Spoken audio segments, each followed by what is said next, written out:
ಸಾಮಾನ್ಯ ಜ್ಞಾನ general knowledge ರಸಪ್ರಶ್ನೆ ಉತ್ತರಗಳು. ಕೂಡಿಡು ಇದು ಯಾವ ಸಂಧಿಗೆ ಉದಾಹರಣೆ?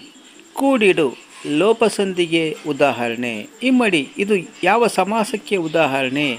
ಇಮ್ಮಡಿ ದ್ವಿಗು ಸಮಾಸಕ್ಕೆ ಉದಾಹರಣೆ. ಧಾತು ಪದ ಅಂತ ಯಾವ ಪದಕ್ಕೆ ಹೇಳುವರು? ಮೂಲ ಪದಕ್ಕೆ ಧಾತು ಪದ ಅಂತ ಹೇಳುವರು. ಕರ್ಮಧಾರೆಯ ಸಮಾಸಕ್ಕೆ ಇದು ಉದಾಹರಣೆ. ಕಂಬನಿ ಮತ್ತು ಚಂದ್ರಶೇಖರ ಕರ್ಮಧಾರೆಯ ಸಮಾಸಕ್ಕೆ ಉದಾಹರಣೆ. ಜೋಡು ನುಡಿ ಅಂತ ಯಾವುದಕ್ಕೆ ಹೇಳುವರು? ಒಂದೇ ಪದವನ್ನು ಎರಡೆರಡು ಬಾರಿ ಉಚ್ಚರಿಸುವುದನ್ನು ಜೋಡು ನುಡಿ ಅಂತ ಹೇಳುವರು. ಶ್ವಾನ ಪದದ ಅರ್ಥವೇನು? ನಾಯಿಗೆ ಶ್ವಾನ ಅಂತ ಹೇಳುವರು. ಉ ಇದು ಯಾವ ವಿಭಕ್ತಿ ಪ್ರತ್ಯಯ? ಉ ಪ್ರಥಮ ವಿಭಕ್ತಿ ಪ್ರತ್ಯಯ.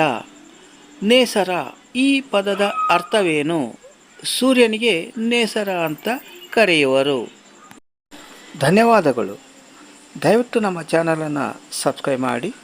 ಹಾಗೆ ಮತ್ತೊಮ್ಮೆ ಭೇಟಿಯಾಗೋಣ ಮುಂದಿನ ವಿಡಿಯೋದೊಂದಿಗೆ. ನಮಸ್ಕಾರಗಳು.